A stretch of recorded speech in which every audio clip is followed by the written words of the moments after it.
Olá, sejam todos muito bem-vindos aqui no seu Bíblia Fácil, na Rede Novo Tempo de Comunicação. É bom ter você aqui conosco para a gente estudar a Palavra de Deus.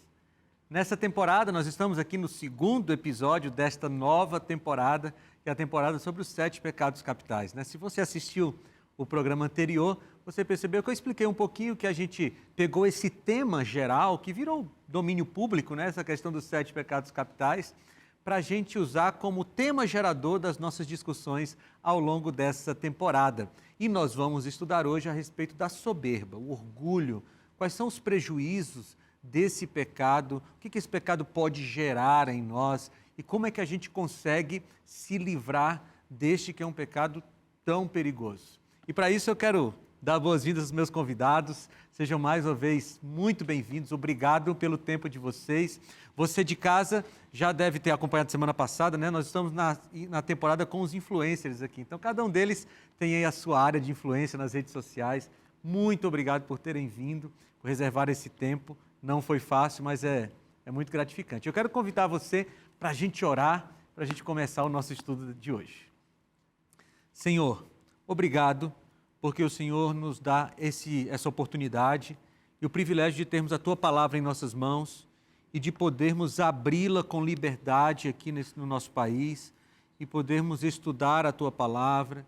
E, Senhor, nós queremos Te pedir que, ao estudarmos a Tua palavra, o Senhor nos ajude a aplicarmos esses princípios em nossa vida, Senhor. Nós não queremos apenas conhecer, mas nós queremos viver a Tua palavra e pedimos a Tua ajuda em nome de Jesus. Amém. Vamos então para o nosso tema de hoje, e o nosso tema de hoje é a soberba. Se essa palavra for assim, meio desconhecida para você, é a mesma coisa que o orgulho, tá bom? A soberba é o termo, a forma mais rebuscada, ou talvez mais antiga de falar sobre o orgulho. E, gente, esse pecado, ele é um pecado, na lista dos 7 pecados, ele sempre vem primeiro, porque os autores, especialmente os autores da Idade Média, defendiam que esse seria o mais capital de todos os pecados, né? Porque do orgulho viriam os outros.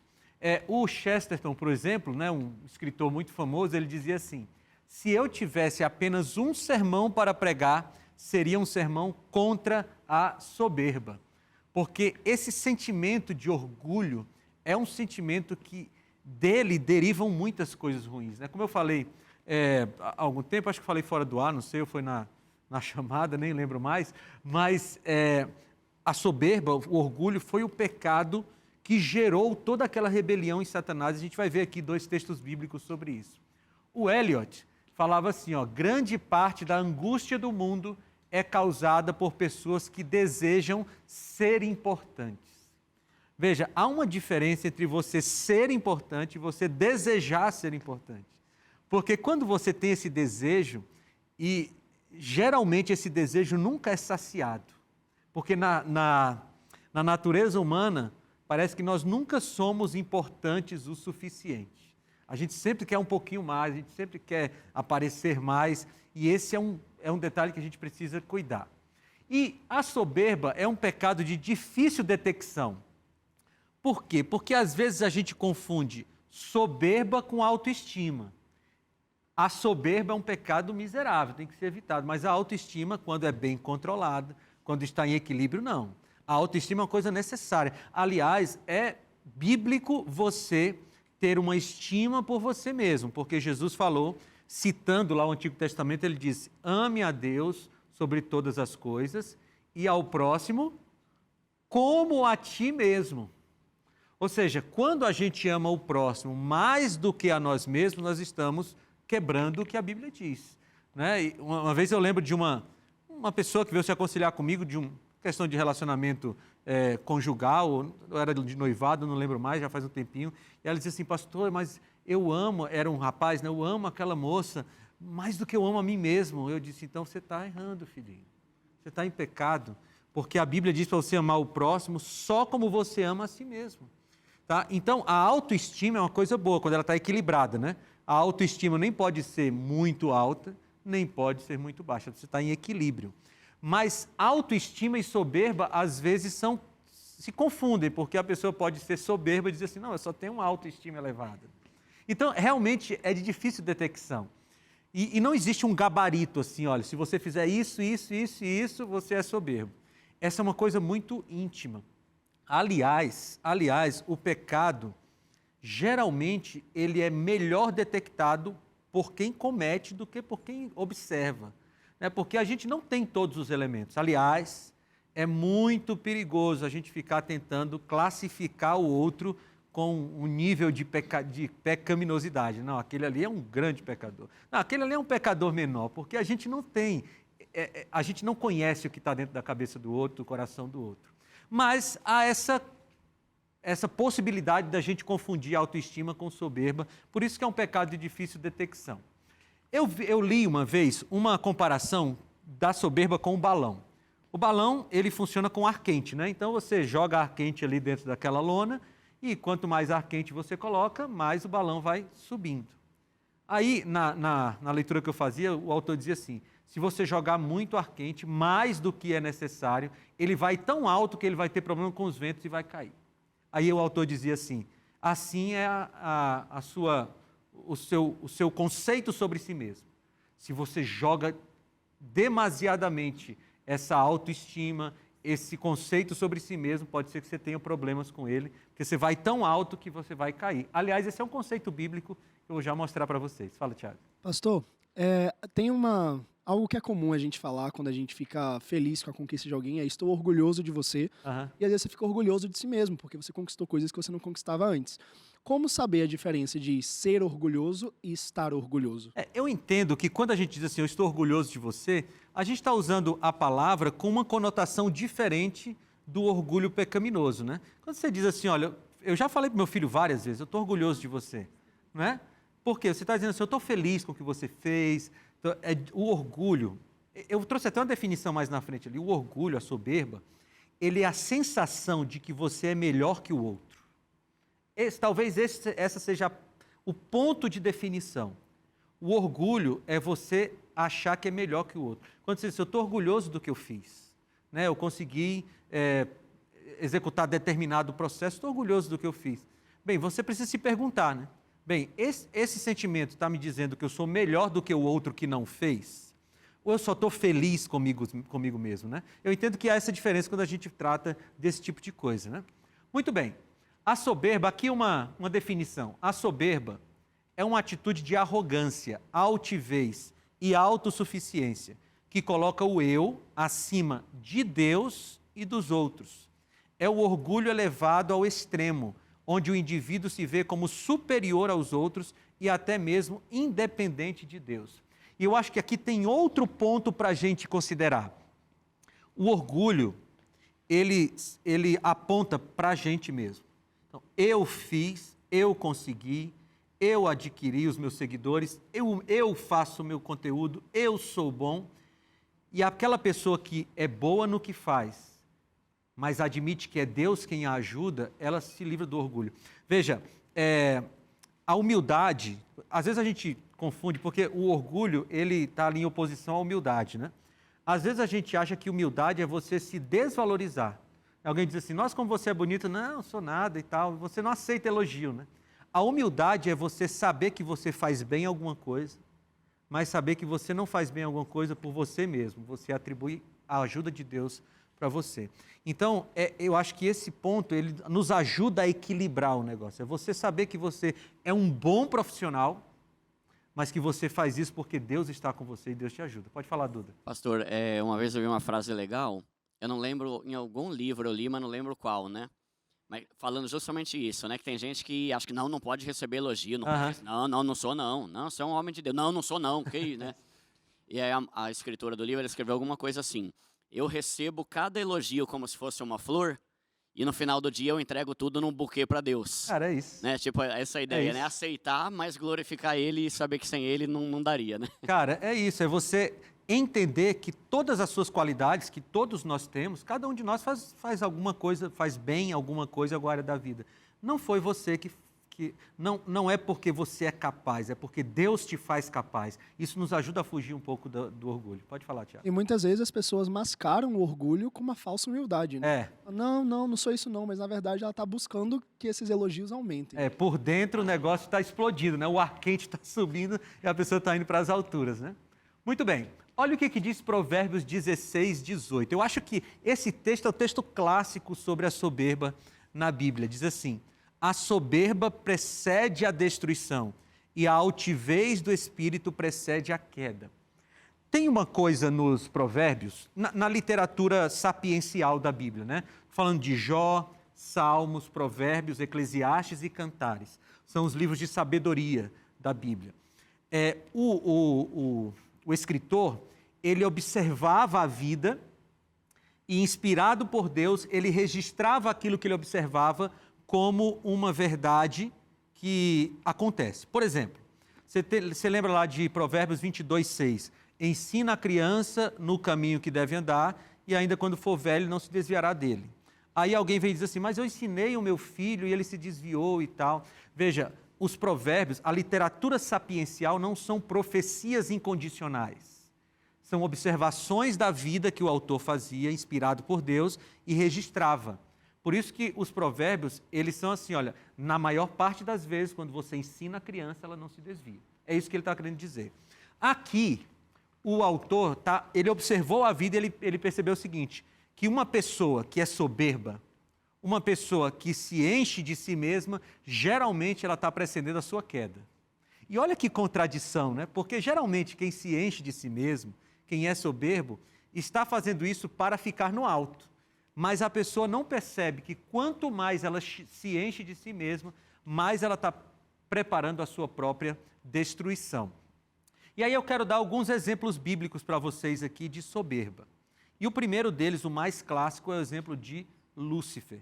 A palavra Lúcifer não aparece na Bíblia, é uma palavra do latim para se referir ao anjo de luz, né? Por isso que a gente fala de Lúcifer como de Lúcifer como Lúcifer, porque na Bíblia ele é apresentado como anjo de luz. Então, Lúcifer, ele estava lá no céu, né? Essa aqui já é uma tradução que traduziu anjo de luz como Lúcifer em português, mas no original não tem essa palavra. Mas ele diz assim, Isaías 14, 12 a 15, diz assim, como caíste do céu, ó Lúcifer. No original está, ó estrela da manhã. Essa é a frase original. Como caíste do céu, ó Lúcifer, filho da alva, como foste lançado por terra, tu que debilitavas as nações. E tu dizias no teu coração. Então vamos aqui. Aqui o profeta vai revelar o que conseguiu revelar a respeito da razão pela qual um anjo, que era um querubim ungido, que estava do lado do trono de Deus, que tinha muitas qualidades, a gente vai ver isso lá em Ezequiel, por que ele se tornou o inimigo de Deus? O que aconteceu com ele para que ele se colocasse nessa posição que ele está hoje? Diz assim, ó, e tu dizias no teu coração, eu subirei ao céu, acima das estrelas de Deus, exaltarei o meu trono, e no monte da congregação me assentarei. Aos lados do norte subirei acima das alturas das nuvens, e serei semelhante ao Altíssimo, e contudo levado serás ao inferno, ao mais profundo dos abismos.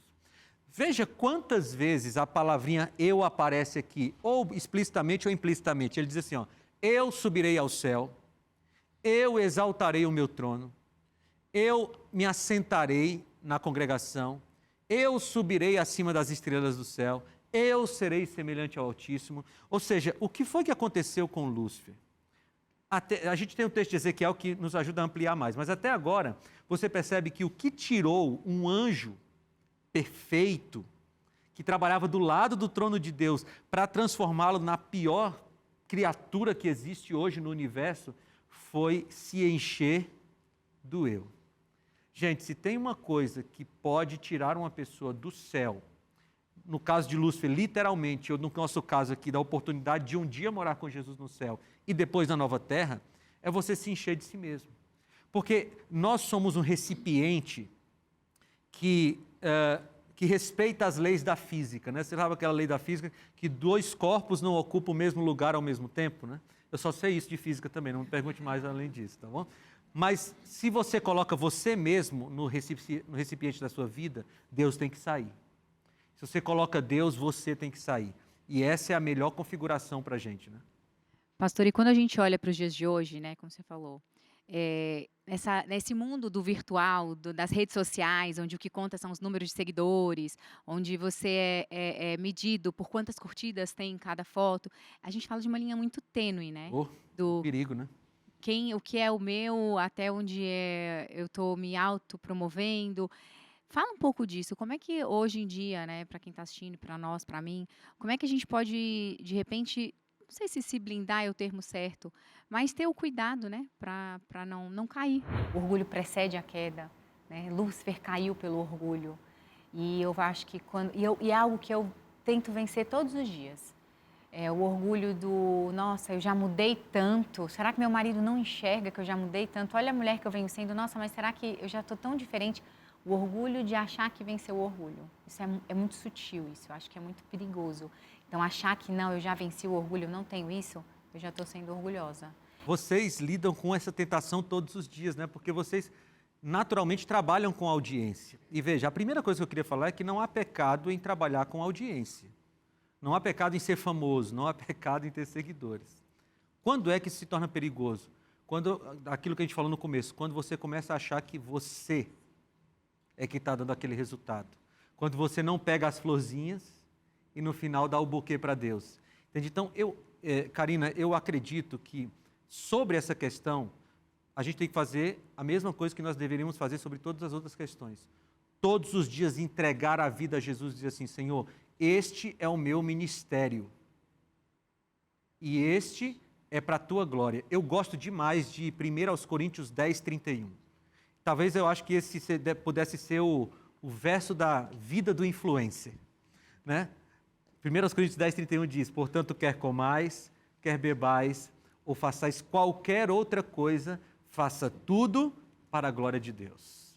Né? E dentro dessa qualquer outra coisa é administrar suas redes sociais, seu canal no YouTube e tal, para a glória de Deus. Então, quando eu estou fazendo e alguém diz assim, olha, que legal o seu conteúdo, que Deus seja louvado. Então, quanto mais a gente enche a nossa vida da noção de que nós somos servos e nós estamos prestando um serviço de Deus para as pessoas, a gente consegue ir se blindando desse orgulho.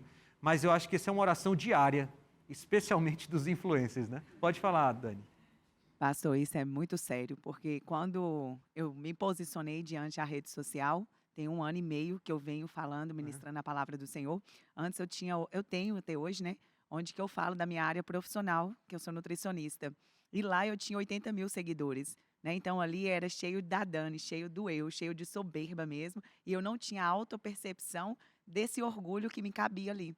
E aí quando eu me posicionei para falar do Senhor, e eu criei outra rede social, em 1 ano eu bati aí 100 mil seguidores, né? E todo mundo perguntando, o que você fez? Na outra você tinha muito. Eu falei, toda honra, toda glória vem dada para o Senhor, né? Então, quando a gente tem essa autopercepção desse orgulho que foi quebrado, eu acredito que a gente chega em lugares, e não é sobre números de pessoas, e sim propósito de pessoas que chegam ali até nós, para a gente ter esse tempo para cuidar também das pessoas. E eu falei dos influencers, já te dou a palavra, Tiago, mas qualquer pessoa pode cair nisso. Veja, nós pregadores do evangelho, os pastores, nós temos um risco tremendo de achar que quando a gente prega e multidões ouvem, aceitam o apelo, a gente tem um perigo tremendo de se orgulhar disso.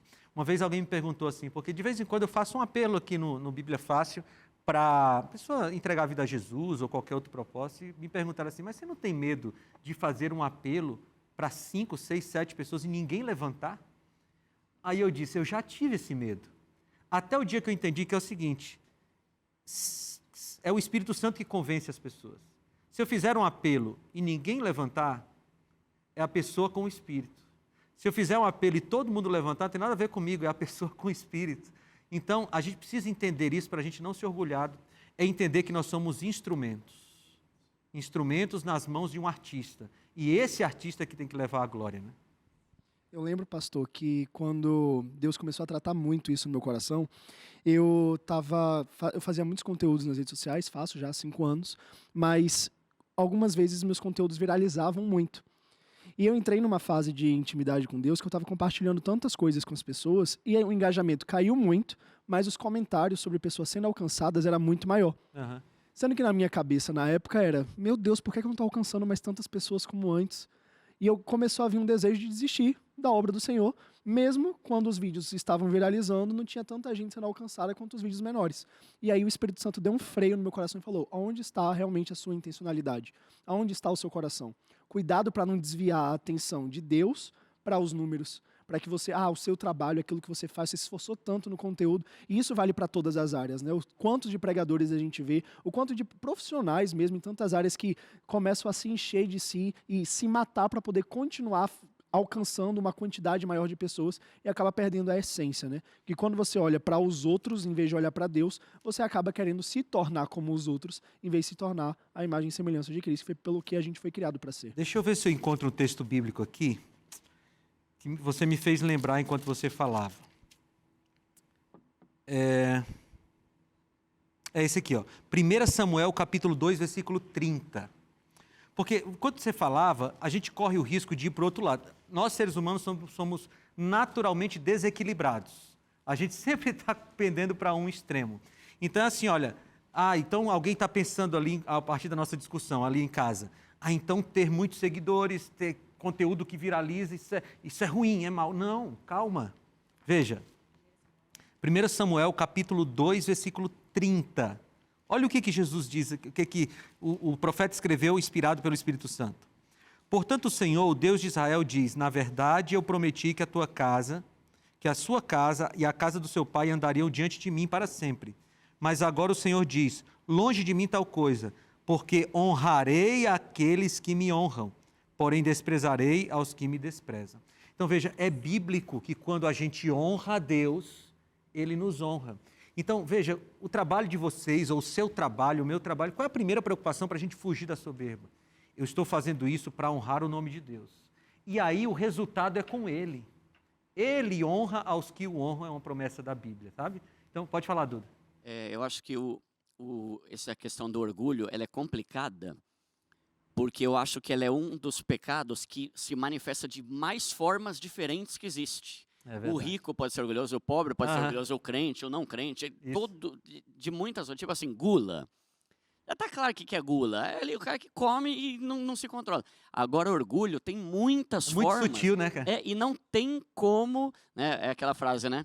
Eu sou humilde é uma contradição, né? já começou falando errado. Eu não sou orgulhoso é outra, né? Tipo, só de você achar que não tem orgulho, já tá errado, que todo mundo tem, parece, né? A humildade, ela não é perceptível de si mesma.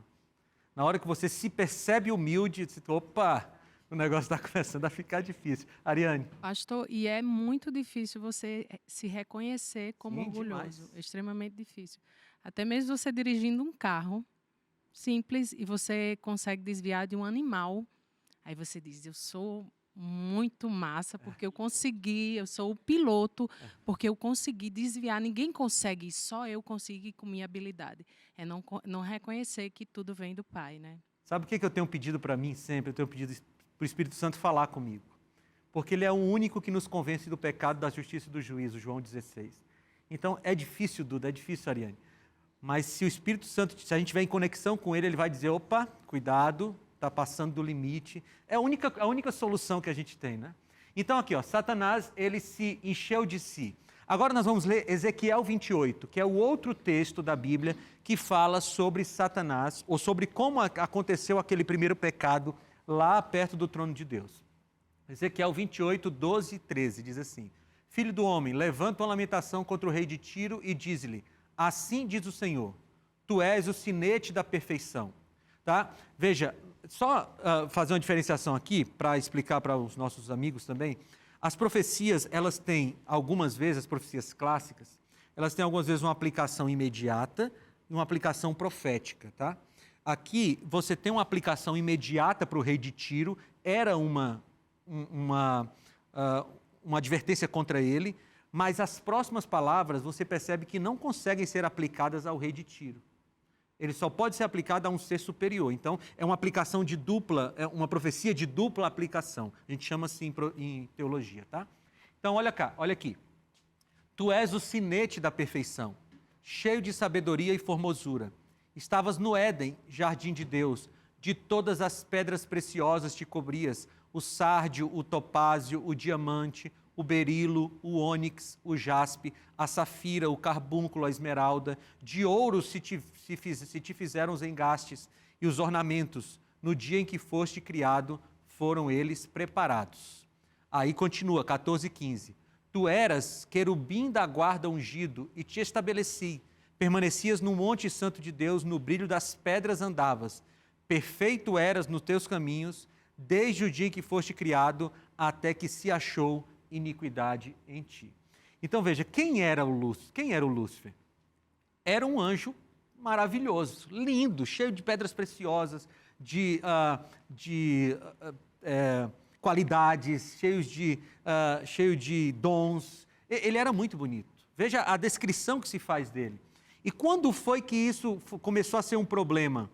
Quando achou iniquidade nele. Então, eu queria destacar aqui uma coisa. O problema de Lúcifer não era ser bonito. O problema de Lúcifer não era ter qualidades. O problema foi que ele deixou essas qualidades encherem o seu coração de si mesmo. E, amigos, eu queria deixar isso bem claro, porque nós não estamos aqui falando, nesse nosso estudo, que ter qualidades, ter dons, ser bom em alguma coisa é uma coisa ruim. Não estou falando disso. Não estou falando. Eu só estou dizendo que essas coisas precisam ser atribuídas a Deus, à glória dele, e não para a nossa própria glória, porque senão a gente cai no pecado do orgulho. Mas a gente não para por aqui, tem outros exemplos bíblicos que eu quero te dar. A gente só vai para um breve intervalo, mas volta já para a gente continuar o nosso estudo. O orgulho, eu acho que faz a gente achar que é o centro de tudo, onde na realidade o centro de tudo é Deus. E que se a gente tiver essa noção de que o centro é Deus, todo o resto você não vai precisar querer aparecer. E esse pecado, as pessoas acabam mascarando com outros pecados. As pessoas falam, o meu pecado é porque eu tenho um problema sexual, por exemplo. Só que esse pecado muitas vezes está mais enraizado numa raiz de orgulho, que a pessoa se sente tão ferida que ela precisa de alguma forma extravasar isso de outro jeito. Eu acho que o orgulho acho que é o principal, é aquele que eu procuro mergulhar, sabe? Todos os dias, falar, Pai, tira as escamas dos meus olhos e me faz enxergar aquilo que existe em mim que ainda precisa ser mudado, mas que nem eu reconheço.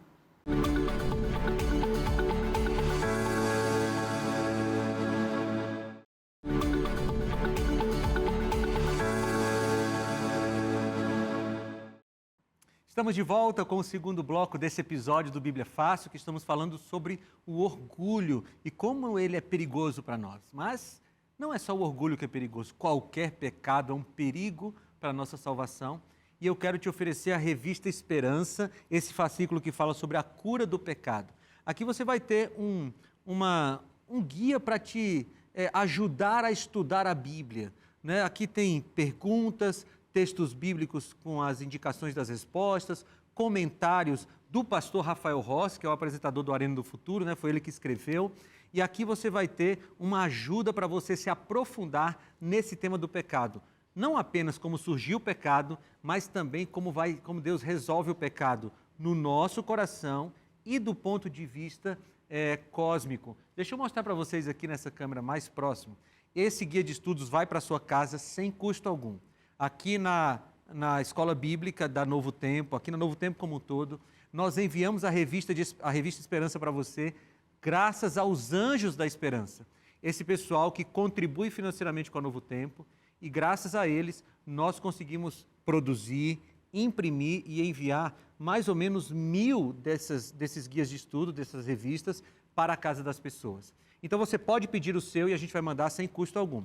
O telefone, o WhatsApp é 12982444449. Você manda uma mensagem, eu quero a revista Esperança, a cura do pecado, e a gente vai te ajudar a fazer o seu cadastro para enviar para você. Ou você pode ligar de segunda a quinta, das 8 da manhã até as 11h30 da noite, para o 0 Operadora 12 2127 3121. Na sexta, de 8 até as 4 da tarde, confere, 5 da tarde, isso, e no domingo, das 4 da tarde até as 10 da noite. Então nós estamos aí praticamente todos os dias da semana esperando a sua ligação para enviar para você esse guia de estudos, para que você possa ter a revista Esperança aí na sua casa, tá bom? Muito bem, vamos continuar aqui. Tem uma parte do texto sobre Lúcifer que eu não li, mas eu acho importante a gente ler, tá? São os versículos 17 e 18. Ele diz assim, ó: na multiplicação do teu comércio se encheu o teu interior de violência. E eu quero explicar essa palavra aqui. Como assim do teu comércio? A palavra original, que foi traduzida como comércio, ela diz respeito a alguém que está fazendo promoção de alguma coisa. Como a gente faz no comércio, né? A gente vai vender alguma coisa e faz promoção. No caso de Lúcifer, o que a gente entende é que ele começou a divulgar essas ideias entre os outros anjos. Por isso que lá, Apocalipse 12, diz que ele desceu do céu com 1/3 dos anjos. Ele conseguiu arrastar 1/3 dos anjos. Então, ele fez esse comércio, ele divulgou essa ideia.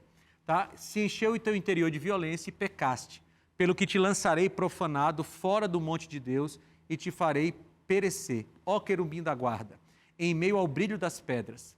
Elevou-se o teu coração por causa da tua formosura, corrompeste a tua sabedoria por causa do teu resplendor. Lancei-te por terra diante dos reis te pus, para que te contemplem. Então aqui está o quadro geral do que a Bíblia fala sobre o pecado de Lúcifer.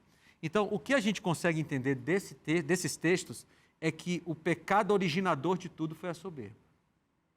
Veja como é perigoso isso, né? A soberba, hoje, é a grande culpada da gente ter doenças, da gente ter famílias destruídas, da gente ter crises gerais na nossa vida, porque isso tudo surgiu da soberba de um anjo que acabou gerando todas essas coisas. Duda? E foi a mesma estratégia que Satanás usou com Adão e Eva. Exatamente o mesmo erro, né? Cara. Eu fiz essa besteira e me lasquei, deixa eu fazer o homem também, né? E você pode ser igual a Deus, cara. Olha. Duda, fantástico isso que você falou. Porque Satanás, eu costumo dizer que ele não é muito criativo não, né? Ele está aí com 6, 7 mil anos tentando esse planeta sem mudar muito a estratégia. Porque é exatamente isso. Ele sofreu e agora ele veio e disse assim, ó, vocês não querem ter um conhecimento que farão vocês semelhantes a Deus? E aí, Adão, especialmente Eva, primeiramente, né, ela disse, opa, eu acho que eu quero ser igual a Deus. E ele usou a mesma estratégia. Fantástico, Duda. Vamos lá. Agora o rei Nabucodonosor. Tem uma outra história na Bíblia que fala sobre soberba também. A gente vai ler agora Daniel capítulo 4, né? Daniel tem duas partes do livro de Daniel, o que a gente chama de parte histórica e a segunda parte é a parte profética, né? A parte histórica até o capítulo 6 e a parte profética do capítulo 7 até o capítulo 12. Mas ambas as partes têm história e profecia. E tem uma história aqui no capítulo 4 que fala sobre o rei Nabucodonosor passando 7 anos vivendo como um animal. Por que aconteceu isso? O capítulo 4 foi escrito pelo próprio Nabucodonosor. É como se fosse um relato, um testemunho do que ele sofreu. E ele diz assim, todas estas coisas sobrevieram ao rei Nabucodonosor. Ao cabo de 12 meses, passeando sobre o palácio real da cidade da Babilônia, falou o rei e disse, não é esta a grande Babilônia que eu edifiquei para a casa com o meu grandioso poder e para a glória da minha majestade? Só fazendo um adendo aqui, eu falo que foi escrito pelo Nabucodonosor porque é o relato dele todo, né? Mas lógico que Daniel estava por trás daquele registro ali, tá? Só para ficar registrado. Então, não é esta a grande Babilônia que eu edifiquei para a casa real com o meu grandioso poder e para a glória da minha majestade? Veja, aqui está bem escancarado, né? Ele olha para a Babilônia do alto do seu palácio e diz assim, eu fiz para a minha glória. Vamos lá. Falava ainda o rei quando desceu uma voz do céu. A ti se diz, ó rei Nabucodonosor, já passou de ti o reino. Serás expulso de entre os homens e a tua morada será com os animais do campo. E far-te-ão comer ervas como os bois e passar-se-ão 7 tempos por cima de ti. Quando a Bíblia tem esses 7 tempos, são 7 anos. A gente vai encontrar isso várias vezes no livro de Daniel, né? Tem lá 1 tempo, 2 tempos, metade de 1 tempo, que são 3 anos e meio. Essa palavra tempos, nesse contexto, sempre são anos. Até que aprendas que o Altíssimo tem domínio sobre o reino dos homens e o dá a quem quer. No mesmo instante se cumpriu a palavra sobre Nabucodonosor, e foi expulso de entre os homens e passou a comer erva com os bois. O seu corpo foi molhado do orvalho do céu, até que lhe cresceram os cabelos como as penas das águias, de águia, e as suas unhas como a das aves. Aí agora, como é que foi resolvido esse problema? 34 e 35. Mas ao fim daqueles dias, dos 7 tempos, dos 7 anos, eu, Nabucodonosor, levantei os olhos ao céu, tornou-me a vir o entendimento, E eu bendisse o Altíssimo, e louvei, e glorifiquei ao que vive para sempre, cujo domínio é sempre eterno, e cujo reino é de geração em geração. Todos os moradores da terra são por ele reputados em nada, e segundo a sua vontade ele opera com o exército dos céus e os moradores da terra. Não há quem lhe possa deter a mão, nem lhe dizer, que fazes? Tão logo me tornou a vir o entendimento, também para a dignidade do meu reino, tornou-se-me a vir a minha majestade e o meu resplendor. Buscaram-me os meus conselheiros e os meus grandes, fui restabelecido no meu reino, e a mim se me juntou extraordinária grandeza. Agora, pois, eu, Nabucodonosor, louvo, exalço e glorifico ao Rei do céu, porque todas as suas obras são verdadeiras, e os seus caminhos justos, e pode humilhar aos que andam na soberba. Veja, Nabucodonosor, ele sabia quem era Deus. Se você olha o capítulo 1 de Daniel, você vai ver Daniel e seus 3 amigos se destacando frente aos outros escravos ali. Você vai no capítulo 2, Nabucodonosor tem um sonho, e ele sonha com uma estátua, tinha a cabeça de ouro, peitos e braços de prata, quadris de bronze, pernas de ferro, pernas de barro e ferro, e uma pedra lançada sem auxílio de mãos humanas. Daniel interpreta dizendo que é o reino de Deus, e que o reino dele, a pedra é o reino de Deus, e que o reino de Nabucodonosor era a cabeça de ouro, e que ela ia passar. Aí no capítulo 3, Nabucodonosor faz uma imagem toda de ouro, como quem diz assim, a cabeça de ouro não, é o corpo todo, no meu reino não vai passar. E aí no capítulo 3, os 3 jovens ficam em pé na fornalha, né? Eu estou resumindo aqui a história, eles vão para dentro, ficam em pé na campina, eles vão para dentro da fornalha e não são queimados. No final do capítulo 3, o Nabucodonosor escreve uma carta, dizendo assim, todos devem exaltar o Deus de Sadraque, Mesaque e Abednego. Ou seja, quando chega no capítulo 4, Nabucodonosor já sabia quem era Deus. Só que ele continua achando que tudo aquilo que ele tem é dele. E aí acontece isso que nós acabamos de ler. Ele passa 7 anos vivendo como um animal, até que ele entende de quem é a glória. A glória de Deus. Então, a soberba, ela é retirada. Veja, isso aqui é muito bonito. A soberba é vencida quando eu entendo que a glória da minha vida tem que ser dada a Deus. Tiago. E isso é muito forte, até quando você continua a história, quando ele se humilhou na presença de Deus, foi restaurado tudo que ele tinha. Exatamente. Então a gente vê que o problema não está na riqueza, não está no poder, mas está no coração. Porque às vezes as pessoas falam que para ser humilde você não pode ter nada, você tem que abrir mão de todas as coisas materiais. Só que na verdade Deus precisa de filhos que estejam com dinheiro para poder ajudar pessoas. Sem e dúvida. aí quando a gente entende que o nosso coração não está na riqueza, mas está no propósito divino, Deus pode trazer a prosperidade, porque isso não vai ser mais rei nas nossas vidas, mas vai poder trazer vai poder através de nós, trazer vida para outras pessoas, né? A gente está aqui num estúdio maravilhoso, num programa maravilhoso, que isso é possível por conta do financeiro, das pessoas ofertando, das pessoas ajudando, das coisas sendo construídas. Então, as pessoas, às vezes, têm uma mentalidade de uma falsa humildade e perdem aquilo que Deus tem para elas. O problema não está no que você tem ou o que você não tem. Mas você não encontra nenhuma, já te dou a palavra, Karine, nenhuma condenação na Bíblia à riqueza, nenhuma. O que Paulo condena lá em Timóteo é o amor ao dinheiro. E você pode amar, o nosso primo pobre sabe falar, né? Você pode amar 100 mil reais e você pode amar 100 reais. Né? Então, o amor ao dinheiro. Na Bíblia tem muita gente rica que foi servo de Deus. Né? Você tem Abraão, você tem Salomão, você tem Jó. Então, tem muita gente. Pode falar, Karine. Eu acho que a Bíblia resume tudo isso naquele Provérbios que diz que de tudo que se deve guarda o teu coração. Que dele procede as fontes de vida, né? Então, se a motivação do nosso coração estiver muito alinhada, tudo é para ele, por ele, né? E acho que é o que mais a gente tem que observar. Acho que eu acho que a palavra que você usou é muito, muito certeira. Motivação. O que te motiva a fazer o que você faz? Né? Glorificar realmente o nome do Senhor, né? Ou para você. Dani, você quer falar? Só para complementar, Karine, eu ia falar sobre o Provérbios que ela trouxe aqui. Nós temos também esse hábito de fazermos, né, no nosso dia a dia, guardar no coração e não o coração. Né? E Deus tem falado o tempo todo conosco para a gente guardar o coração. Então, quando nós... Cuidar dele, né? Cuidar dele. Não é para a gente fazer igual Nabucodonosor fez, né? Guardou no coração e achou que era o poder sobre ele. Então, que nós tenhamos esse entendimento, esse discernimento de guardar o coração. Isso mesmo. Fala aí, Dudu. A gente já vai te voltar a palavra. Não, fica tranquilo. Nós estamos aqui para conversar. O povo de casa gosta disso. Descansa um pouquinho ali. Voltando ao negócio do orgulho, né? Tem a questão do orgulho de a gente se sentir superior e tem também a questão do orgulho de a gente achar que nunca erra. Uhum. E isso é bem complicado, porque passa a ideia, né, de que o orgulho talvez é o pecado mais complicado, porque ele é o que dá a entender que a gente menos precisa de Deus. Isso mesmo. Como se ele fosse tipo uma grande barreira para a graça. Uhum. Não, para quê? Né? Porque eu penso que quanto mais miserável eu me sinto, mais dependente dele e carente do sangue de Jesus Cristo eu preciso. Exatamente. Agora, uma pessoa que acha que nunca erra e que é superior às outras, ela não tem espaço ali, né? Eu não preciso da graça, porque eu sou autossuficiente, por aí vai. Né? Então, talvez seja um pecado que é mais, não sei se mais, mas que vai engessando o nosso relacionamento com Deus, né? Quanto mais a gente se afasta de Deus, maior a chance da gente começar a se orgulhar. Porque quando a gente está perto de Deus, a gente percebe que sem Ele a gente não é nada.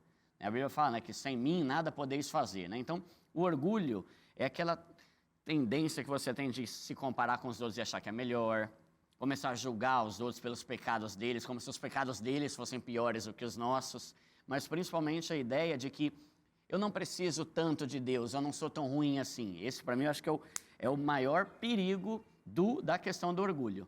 Né? Você se afastar de Deus e perder a visão da realidade de que sem Ele a gente não é nada e todas as conquistas e méritos que a gente tem são totalmente pela bondade e pela graça do Senhor, né? Então, quando a gente perde isso do foco, a gente começa a se envaidecer e se engrandecer de uma forma totalmente errada, né? E essa questão é interessante, porque quanto mais próximo de Deus você estiver, mais você percebe o quão pequeno você é. Eu tenho um amigo, o segundo tenor dos Arautos do Rei, né, o Fernandão, ele é gigante, né? Se eu ficar bem longe dele, eu vou dizer assim, eu acho que eu sou da altura dele. Quanto mais eu me aproximo dele, mais eu percebo que ele é altão e eu sou baixinho. Então é assim, quanto mais próximo de Deus nós estivermos, menos a gente vai conseguir exaltar o próprio nome, né? Mas é isso mesmo. Vamos lá. Nós temos Faraó também, né? Aqui eu vou contar a história e ler só esse texto, né? Ali no Egito, quando o povo está saindo do Egito, o Faraó, ele é confrontado entre a vontade de Deus e a vontade dele. E por 10 vezes ele diz assim, vou deixar o povo sair, não deixo mais. Vou deixar o povo sair, não deixo mais.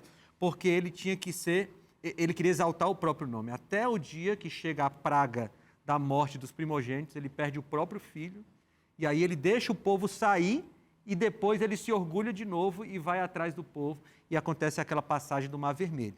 Aqui em Êxodo 5,14 diz assim, e os capatazes dos filhos de Israel, que os feitores do faraó tinham posto sobre eles, foram açoitados. Os feitores perguntavam aos capatazes, por que não terminaram nem ontem nem hoje a tarefa de vocês fazendo tijolos como antes?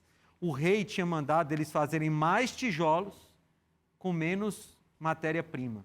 E o rei estava mostrando todo o seu orgulho e o faraó, também foi quebrado no seu orgulho lá. Né? Agora, o que Jesus ensina sobre a soberba? Aqui tem uma parábola que eu gosto demais, que é a parábola do fariseu e do publicano. Lembra? Eles estão orando no templo, e aí os dois chegam no templo para orar, e acontece isso aqui, ó. 2 homens subiram ao templo com o propósito de orar, um fariseu e outro publicano. O fariseu, posto em pé, orava de si para si mesmo desta forma. Orava de quem, gente? Olha, de si para si. Veja, o orgulho sempre é apontando para si mesmo. De si para si, dizendo, Deus, graças te dou, porque não sou como os demais homens, roubadores, injustos e adúlteros, nem ainda como este publicano. Aí continua, jejuo 2 vezes por semana. Olha aqui o orgulho espiritual, gente. Jejuo 2 vezes por semana, dou o dízimo de tudo quanto ganho. O publicano, estando em pé longe, nem ousava levantar os olhos, mas batia no peito dizendo, ó Deus, sê propício a mim, pecador. Digo-vos que este, o publicano, desceu justificado para a sua casa, e não aquele, porque todo o que se exalta será humilhado, mas o que se humilha será exaltado. Essas são palavras de Jesus. Ele está dizendo assim, aqueles que chegam diante de mim e reconhecem quem são, esses eu darei conta de exaltar. Mas aqueles que chegam diante de mim, cheio de orgulho, a esses eu vou dar um jeito de mostrar quem eles são. Né? Então é um ensino de Jesus. Mateus 23, 11 e 12, sobre ser servo, ele diz assim, Mas o maior dentre vós será vosso servo. Quem a si mesmo se exaltar será humilhado, e quem a si mesmo se humilhar será exaltado. Veja, eu falei no começo que o ministério de vocês, ali nas redes sociais, no YouTube e tal, deveria ser um serviço, mas não só o de vocês, o meu, de você de casa. Você que é um pedreiro, você que é um médico, você que é um advogado, você encara o seu serviço ou sua profissão como um serviço aos outros. Porque quando a gente serve aos outros, a gente percebe que o mais importante é quem está sendo servido do que quem serve. Né? Então, esse é um antídoto também. Então, como é que a gente vence a soberba? Primeiro, reconhecendo que tudo que nós temos vem de Deus. Provérbios 3, 5 e 6. Confie no Senhor de todo o seu coração e não se apoie em seu próprio entendimento. Reconheça o Senhor em todos os seus caminhos e Ele endireitará as suas veredas. Então, você está seguindo aqui com sucesso na sua profissão, é Deus quem está te dando. Reconhece. Segundo, cultive a humildade. Olha o que Paulo escreveu aos Filipenses, capítulo 2, 3 e 4.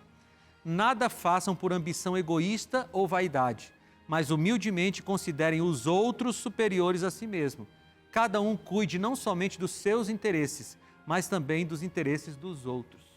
Ou seja, você pensa menos em si, pensa no outro, e isso vai equilibrando o seu nível de orgulho, né? O nosso nível de orgulho. Dani? Pastor, veio aqui na minha mente agora a passagem de Jeremias.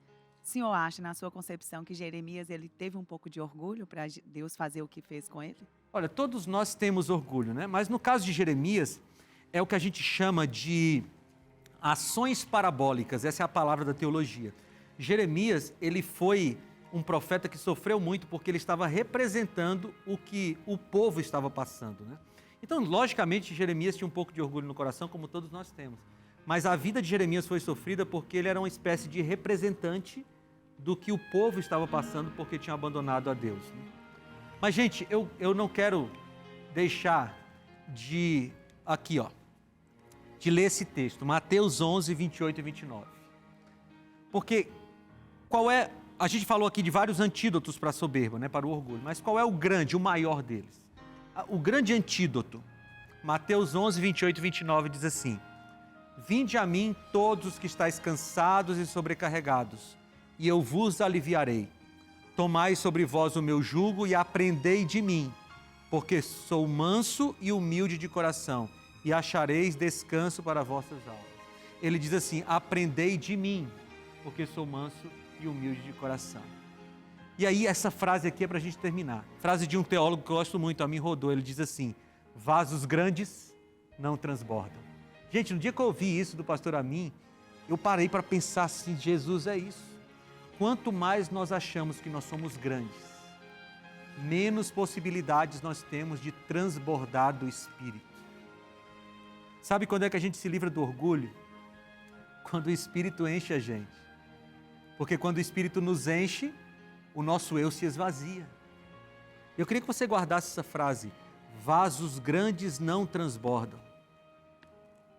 Quanto maior você achar que você é, quanto mais especial, mais orgulhoso você for, menos será capaz de transbordar do Espírito.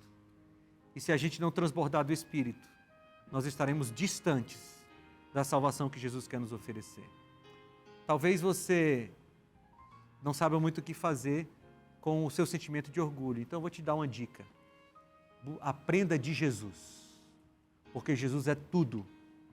Ele é tudo e Ele é suficiente para nos fazer vencer esse pecado também. Ouça essa música agora, enquanto você medita no que você ouviu.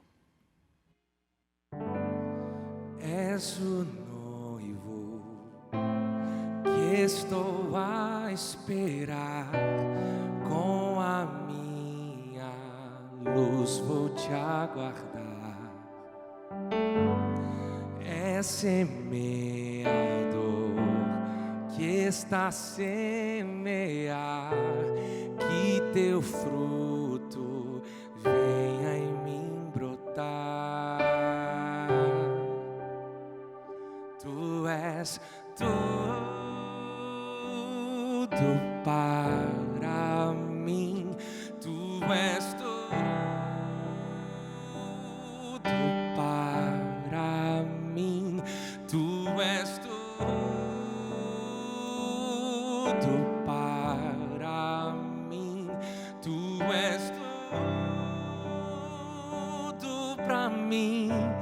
Jesus Cristo, tu és noivo semeador, o meu Pai e meu pastor, pérola de grande preço, de grande valor. Cristo, tu és tudo.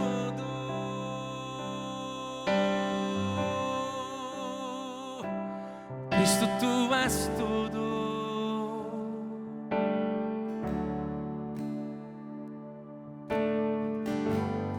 És o Pai que vem pra me abraçar quando volto para o meu lar. És o bom pastor que vai me encontrar se o caminho não sei mais achar. Tu és tudo para mim, tu és tudo para mim, tu és tudo para mim, tu és tudo para mim. Jesus Cristo, tu és noivo semeador, o meu Pai e meu pastor, pérola de grande preço, de grande valor. Cristo, tu és tudo.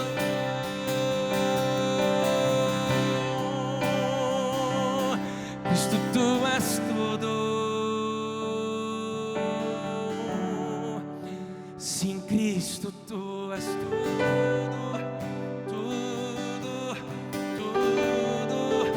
Sim, Cristo, tu és tudo, tudo, tudo.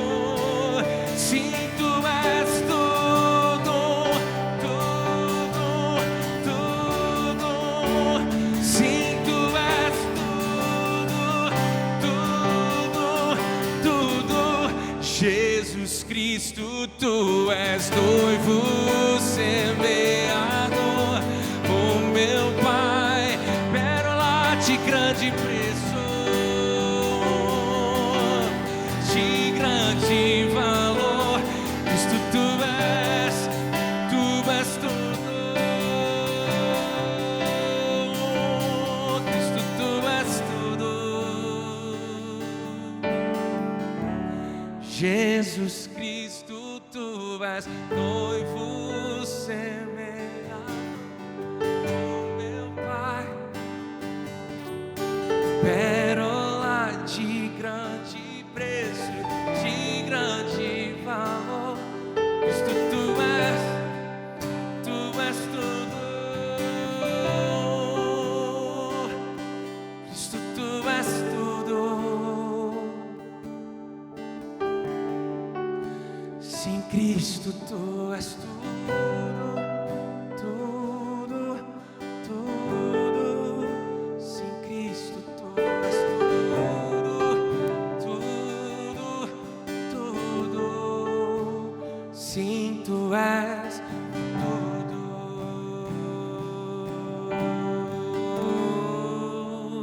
Sim, tu és tudo.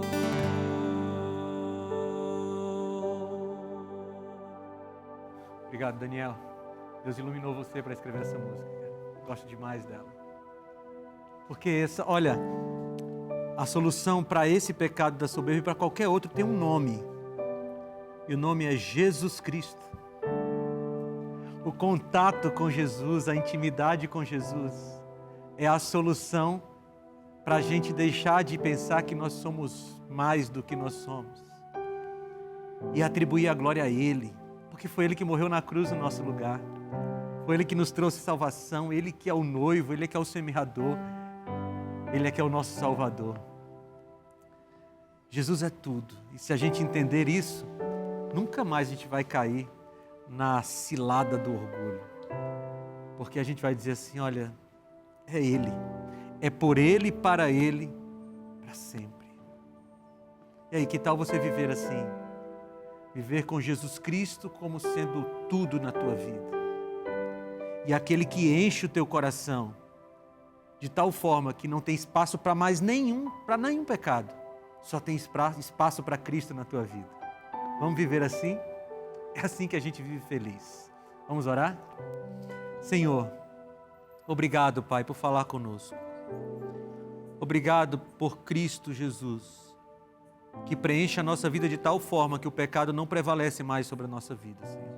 Nós abrimos a nossa vida para que o Senhor haja em nós e faça em nós o que precisa ser feito. Tira de nós o que precisa ser tirado e coloca em nós o que precisa ser colocado, Senhor. Nós te pedimos em nome de Jesus. Amém, Senhor. Amém.